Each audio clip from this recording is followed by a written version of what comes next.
Hello hi అండి. Welcome back to our channel Devi's diary. నేను శ్రీదేవి. ఈరోజు మన డైరీలో నేను గోంగూర చట్నీ ఎలా చేయాలనేది చూపించబోతున్నానండి. ఇప్పుడైతే వీడియో చూద్దాం ప్రాసెస్ ఏంటో.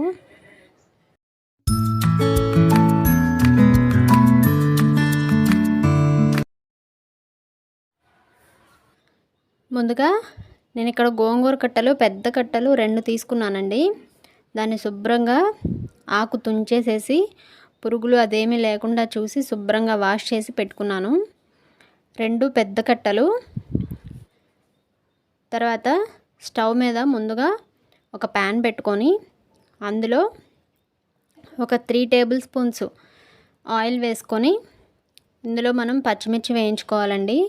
నేను పెద్ద కట్టలు 2 తీసుకున్నాను కదా, సో దానికోసం పచ్చిమిర్చి ఒక 15 తీసుకున్నాను. వాటిని శుభ్రంగా వాష్ చేసుకొని అలా కట్ చేసి వేశాను. ఎందుకంటే అలానే వేస్తే పేలుతాయని చెప్పి మధ్యలోకి కట్ చేసేసి వేశాను. అవి వేసిన తర్వాత 2 టేబుల్ స్పూన్స్ వేరుశెనగ గుళ్ళు వేశాను. వేరుశెనగ గుళ్ళు ఎక్కువ వేసుకోకండి, ఎందుకంటే చట్నీ మళ్ళీ గట్టిగా అవుతుంది. గోంగూర చట్నీ కొంచెం లూజ్ కన్సిస్టెన్సీలో ఉంటేనే బాగుంటుంది కదా, మళ్ళీ పల్లీలు ఎక్కువ వేస్తే టైట్ అయిపోతుంది చట్నీ. సో అవి వేగిన తర్వాత పచ్చిమిర్చి తీసి ఒక ప్లేట్లో పెట్టేసుకున్నాను. ఇంకా వేరుశెనగ గుళ్ళు సరిగా వేగలేదని చెప్పి ఫస్ట్ పచ్చిమిర్చి తీసేసాను. తర్వాత వేరుశెనగ గుళ్ళు ఇంకొక 2 మినిట్స్ వేయించుకొని అవి కూడా తీసి పక్కన పెట్టేసుకున్నాను. పచ్చిమిర్చి ఇవి తెల్లకాయలు కదండి, సో అందుకని చెప్పి నేను 15 తీసుకున్నాను. అవి ఘాటు తక్కువగా ఉంటాయి కదా. మీకు కనుక బాటిల్ గ్రీన్ పచ్చిమిర్చి కనుక అయితే అవి ఘాటు కొంచెం ఎక్కువ ఉంటాయి కాబట్టి కొంచెం తక్కువ తీసుకోండి. సో ఇప్పుడు వేరుశెనగ గుళ్ళు కూడా వేగిపోయాయి, అవి కూడా తీసుకొని పక్కన పెట్టేసుకున్నాను. తర్వాత అదే ప్యాన్లో గోంగూర శుభ్రంగా వాష్ చేసిన గోంగూర ఇందులో వేసేసి తర్వాత అందులో కళ్ళుప్పు వేశాను. వేసి తిప్పడానికి కుదరలేదని చెప్పి కళ్ళుప్పు కూడా వేసేసి మూత పెట్టేసేసి అలా ఒక 5 మినిట్స్ ఉంచేసేసాను. తిప్పుకుంటే గోంగూర కింద పడిపోతుందని చెప్పి నేను తిప్పలేదు, అందుకని మూత పెట్టేసి ఒక 5 మినిట్స్ అలా ఉంచేసాను. ఒక 5 మినిట్స్ తర్వాత మూత ఓపెన్ చేసి చూస్తే చూడండి, ఆకంతా కూడా చక్కగా మగ్గిపోయినట్టు, కిందదంతా మగ్గిపోయినట్టు అనిపించింది. తర్వాత కింద ఆకు పైకి, పైన ఆకు కిందకి వచ్చేలా తిప్పుకొని మళ్ళీ మూత పెట్టేసి ఒక 10 మినిట్స్ అలా ఉంచేసాను. అప్పుడు టోటల్గా మొత్తం మగ్గిపోతుంది. గోంగూర పుల్లగా ఉంటుంది కాబట్టి ఇంకా మనం చింతపండు ఏమీ యాడ్ చేయని అవసరం లేదండి. ఒకసారి ఈ పల్లీలు వేసి ఒకసారి ఈ ఫ్లేవర్ ట్రై చేయండి, చాలా బాగుంటుంది, చాలా టేస్ట్గా ఉంటుంది. మూత పెట్టేసి అట్లా ఉంచేసాను. తర్వాత ఒక 10 మినిట్స్ తర్వాత చూస్తే చూడండి, మొత్తం అందులో వాటర్ అంతా రిలీజ్ అయ్యి చక్కగా మొత్తం మగ్గిపోయింది. ఇలా లూజ్ కన్సిస్టెన్సీ ఉండగానే దించేయండి, మరి ఆ వాటర్ అంతా పోయేంత వరకు ఉంచకండి, ఎందుకంటే మళ్ళీ చట్నీ మళ్ళీ టైట్గా అయిపోతుంది. ఆకంతా కూడా చక్కగా మగ్గిపోయిందండి. ఇప్పుడు స్టవ్ ఆఫ్ చేసుకొని దీన్ని కూడా పక్కన పెట్టేసుకుందాము. తర్వాత మనం ముందుగా వేయించుకున్న పచ్చిమిర్చి, వేరుశెనగ గుళ్ళు అవి చల్లారిపోయి ఉంటాయి.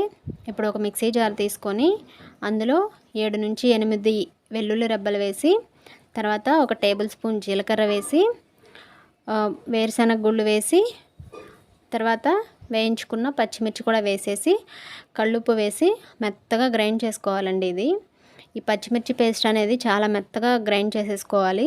తర్వాత గోంగూర వేసిన తర్వాత 1-2 సార్లు తిప్పితే సరిపోతుంది, కానీ పచ్చిమిర్చి మాత్రం చాలా మెత్తగా అయిపోవాలి. ఇప్పుడు కళ్ళుప్పు మనం ఆల్రెడీ గోంగూరలో ఫస్ట్ వేసాం కదా, పుల్లగా ఉంటుంది కాబట్టి కొంచెం ఎక్కువే పడుతుంది. ఉప్పు కూడా వేసేసి అలా పేస్ట్ చేసేస్తే చూడండి చక్కగా మెత్తగా అయిపోయింది. తర్వాత ఇందులో చల్లారిన గోంగూర ఉంది కదా, మనం మగ్గించి పక్కన పెట్టుకున్న గోంగూర, అది కూడా వేసేసి ఒక 2 సార్లు గ్రైండ్ చేసుకొని పక్కన పెట్టేసుకోవాలి. ఇప్పుడు మనం తాలింపు పెట్టుకోవాలి చట్నీని. దానికోసమని స్టవ్ మీద ఒక గిన్నె పెట్టుకొని అందులో ఒక 3 టేబుల్ స్పూన్స్ ఆయిల్ వేసుకొని, ఆయిల్ హీట్ అయిన తర్వాత అందులో ఎండుమిర్చి ఒక 5 ఎండుమిర్చి వేసాను. అవి వేగిన తర్వాత సాయిపప్పు, పచ్చిశనగపప్పు, ఆవాలు ఒక టేబుల్ స్పూన్ వేసాను. తర్వాత అవి కూడా ఒకసారి తిప్పుకున్న తర్వాత ఒక టేబుల్ స్పూన్ జీలకర్ర వేసాను. ఆల్రెడీ మనం గ్రైండ్ చేసినప్పుడు జీలకర్ర వేసాము, సో ఇందులో ఒక టేబుల్ స్పూన్ జీలకర్ర సరిపోతుంది. తర్వాత వెల్లుల్లి రెమ్మలు ఒక 4-5 చితక్కొట్టి వేసాను. స్కిన్ ఏం తీయనవసరం లేదు, ఆల్రెడీ మనం చట్నీలో గ్రైండ్ చేసినప్పుడు వేసాం కదా, సో ఇందులో 4-5 సరిపోతాయి. చితక్కొట్టేసి వేసాను. తర్వాత శుభ్రంగా వాష్ చేసి పెట్టుకున్న కరివేపాకు రెమ్మలు 3 వేసేసాను. తర్వాత ఇంగువ కొంచెం ఒక 1/2 టేబుల్ స్పూన్ ఇంగువ కూడా వేసాను. వేసిన తర్వాత సన్నగా తరిగి పెట్టుకున్న ఉల్లిపాయ ముక్కలు ఆల్రెడీ చట్నీలో కూడా వేసి తిప్పుకోవచ్చు, కానీ మెత్తగా అయిపోతాయి అని చెప్పి నేను వేయలేదు. సో అందుకే ఇప్పుడు తాలింపులో వేస్తున్నాను. అవి కూడా బాగా మగ్గనివ్వకూడదు. మనం చట్నీ కలుపుకొని తింటుంటే మనకి అన్నంలో ఉల్లిపాయ ముక్క పచ్చిగానే తగలాలి.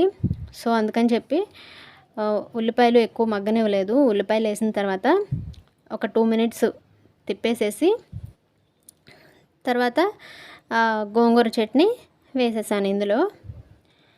ఉల్లిపాయలు మరీ మెత్తగా మగ్గిపోతే